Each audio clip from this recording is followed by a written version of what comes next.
स्वागत है आप सभी का एक और धमाकेदार वीडियो में। आज के इस वीडियो में हम लोग CUCT 2022 की प्रिपरेशन के लिए BA हिस्ट्री का पार्ट 2 करने जा रहे हैं।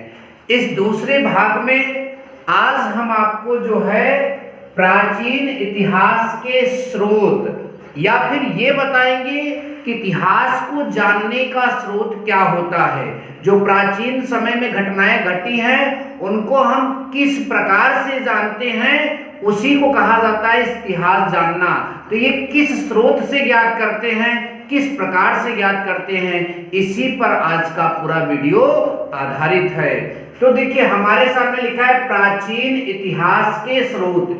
इन विवरणों को पढ़ेंगे, इनको समझेंगे, लेकिन इधर इतनी चीजों को पहले समझ लेते हैं। और आप सभी को कह रहा हूं कि जैसे मैं पढ़ाता हूं नोट्स आप सब लोग वैसे ही बनाएं, इसका स्क्रीनशॉट ले लें, ऐसे ही बनाएं। आपको बहुत ज्यादा मतलब हेल्प करेगा जब आपका एग्जाम आ जाएगा, ठीक है, ये सब रिवाइज करने में। तो सबसे पहले हम बात करेंगे किसकी, अभिलेख की। तो अभिलेख क्या होते हैं, सबसे पहली बात ये करेंगे। तो देखिए जो पत्थर होता है वो ध्यान समझिएगा, पत्थर हो या कोई कठोर धातु हो, उसके ऊपर जो लेख लिखा रहता है, जो लिखा होता है, उसी को हम क्या बोलते हैं, अभिलेख बोलते हैं। याद रखिएगा, ठीक है। स्तूप की अगर बात करें, स्तूप किसे कहते हैं, तो देखिए स्तूप का सीधा सीधा अर्थ होता है टीला। क्या अर्थ होता है, टीला। स्तूप मतलब टीला। और आपने ज्यादातर जो स्तूप सुने होंगे इतिहास में वो बौद्ध स्तूप होते हैं। मतलब स्तूप के अंतर्गत भगवान जो बुद्ध थे उनके या उनके अनुयायियों के, जो उनको मानने वाले थे, उनके शरीर के अवशेष जैसे दांत हो गया, हड्डी हो गया, ये सब रखे गए हैं। या फिर कहिए कि उनके द्वारा उपयोग की जाने वाली वस्तुएं, जो भी चीज वो यूज करते थे, वो प्रयोग करते थे, वो चीज कहाँ रखा जाता है, स्तूप में रखा जाता है, ठीक है। आई होप कि आपको यह बात भी समझ में आ गई। अब हम बात करेंगे पुरास्थल, ठीक, पुरास्थल। तो देखिए पुरास्थल का मतलब होता है प्राचीन समय में जो चीजें थी वो आज के समय में जिस अवशेष के रूप में प्राप्त होती है। जैसे हड़प्पा सभ्यता में जो मोहनजोदड़ो की गलियां हैं, वो जो प्राप्त हुई हैं, तो वो स्थल जहां प्राप्त हुआ है, वो जगह जिस जगह पर मिला है, उसी जगह को, उसी स्थल को हम पुरास्थल कहते हैं। अब बात करेंगे संग्रहालय की, ठीक है। संग्रहालय क्या होता है, अंग्रेजी में म्यूजियम बोलते हैं संग्रहालय को। तो संग्रहालय क्या होता है, वो मतलब कि प्राचीन चीजों की या फिर साहित्यिक चीजों को या फिर कुल मिलाकर जो पुरातात्विक चीजें हैं उनको सुरक्षित रखने का स्थान, ठीक है। और धर्मेत्तर साहित्य का क्या अर्थ है, धर्मेत्तर साहित्य का क्या अर्थ है, तो धर्मेत्तर का अर्थ है जो धर्म से अतिरिक्त होता है, उसी साहित्य को हम धर्मेत्तर साहित्य कहते हैं। जहां पर तर ये लिखा रहेगा, ये आपका जो है उससे अलग होने को बताएगा। तो ये धर्मेत्तर है, इसका मतलब है ये धर्म से अतिरिक्त, ठीक है। आई होप कि आपको पांचों बातों का अर्थ समझ में आ गया। अपने शब्द में नोट्स में उनको लिख लीजिएगा, ठीक है। प्राचीन इतिहास जानने के जो स्रोत हैं वो 3 तरह के हैं। कहीं कहीं पर लोग 4 तरह से भी इसको बांट देते हैं। तो साहित्यिक में जो 2 भाग है वो जो है अलग बांट देंगे तो 4 तरह का हो जाएगा, लेकिन मुख्य रूप से 3 भाग में बांटा गया है। पहला क्या है, साहित्यिक साक्ष्य, दूसरा विदेशी यात्रा विवरण, और तीसरा पुरातात्विक साक्ष्य।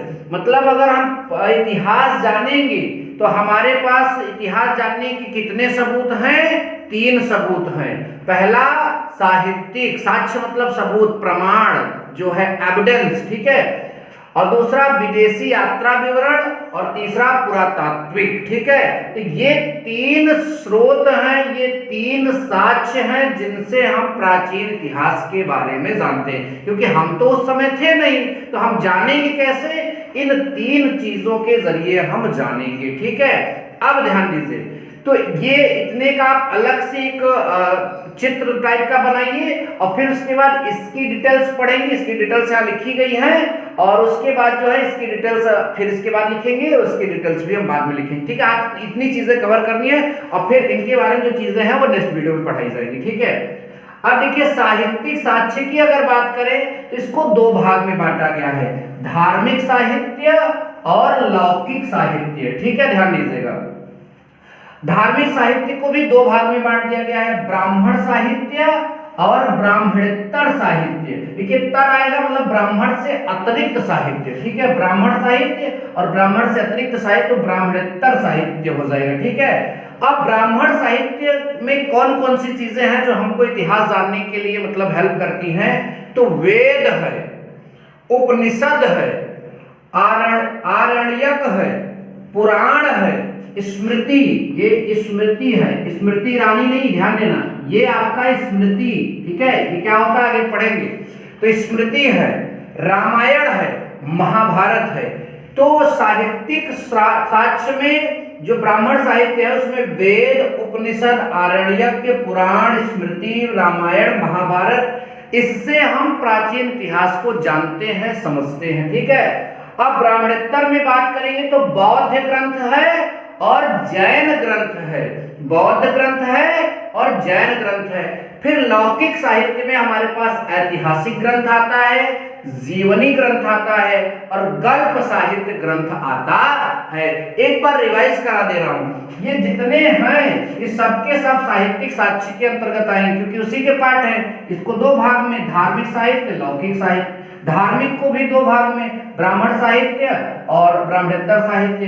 ब्राह्मण में वेद, उपनिषद, आरण्यक, पुराण, स्मृति, रामायण, महाभारत और ये ब्राह्मणेतर में आपका बौद्ध ग्रंथ और जैन ग्रंथ। ठीक है, ये सबका सब साहित्यिक साक्ष्य में आएगा और इधर आपका लौकिक साहित्य में ऐतिहासिक ग्रंथ, जीवनी ग्रंथ, गल्प साहित्य ग्रंथ। ठीक है, आई होप कि आपको इतना आपके दिमाग में फिट हो गया है। स्क्रीनशॉट ले लो, वीडियो पॉज करके इतना लिख लो, फिर अब आगे चलते हैं और इसका संक्षेप में जानकारी देते हैं और विस्तृत जानकारी हम जो है अगले वीडियो में देते रहेंगे। तो पहले अभी इसके और इसके बारे में भी पढ़ते हैं। तो देखिए आगे का जो यहाँ पर पार्ट है, मैंने पहला पार्ट समझा दिया। अब हमारे पास विदेशी यात्रा विवरण है और पुरातात्विक साक्ष्य है। तो विदेशी यात्रा विवरण में आपके सामने यहाँ पर तीन भाग में इसको भी मैंने मुख्य रूप से बांटा है। पहला भाग है यूनानी रोमन लेखक, जो यूनान के रोमन लेखक हैं वो आए थे तो भारत के बारे में लिख कर गए हैं। चीनी यात्री आए थे वो भी लिख कर गए हैं तो यूनान चीनी लेखक हो जाएंगे। और अरब के लोग जो यहाँ इंडिया आए थे वो भी लिख कर गए हैं तो उनके मतलब द्वारा भारत के प्राचीन इतिहास को कैसे जाना जाता है वो सब यहाँ पर हम देखेंगे। अब यूनानी रोमन लेखक में वैसे तो कम से कम 7-8 लोग हैं, लेकिन मुख्य रूप से जो ज्यादातर एग्जाम्स में आते हैं मैं उनके बारे में डिस्कस करने जा रहा हूँ। पहला है हेरोडोटस।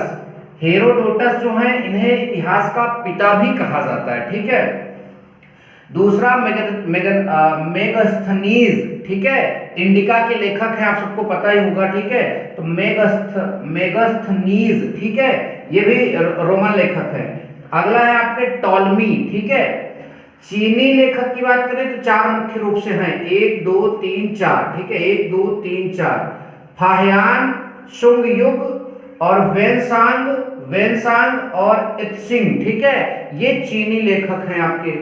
अरबी लेखक की बात करें तो सुलेमान, अल मसूदी, अल बरूनी, इब्न बतूता। ठीक, फिर से देख लीजिए, सुलेमान, अल मसूदी, अल बरूनी, इब्न बतूता। अब ये तो बात हो गई कि जो यात्री विदेश के आए वो भारत के बारे में लिखें, इससे भारत के प्राचीन इतिहास के बारे में पता चलता है।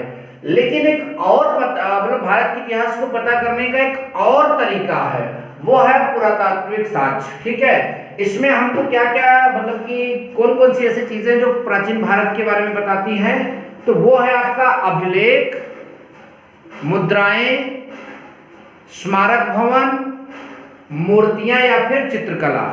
तो ये अभिलेख क्या होता है मैंने पहले बताया, मुद्रा तो आप सब लोग जानते हैं, स्मारक भवन मतलब कि किसी की याद में बनाया गया भवन, और मूर्तियां मूर्ति और चित्रकला जो भी बनाई गई है ये भी हमारे प्राचीन इतिहास को बताती है। आई होप कि आपको यह लेक्चर भी पसंद आया होगा। ऐसे और लेक्चरों के लिए आप हमारे चैनल को सब्सक्राइब कर लीजिए। अब मिलेंगे नेक्स्ट वीडियो में। Thank you so much. जय हिंद, वंदे मातरम।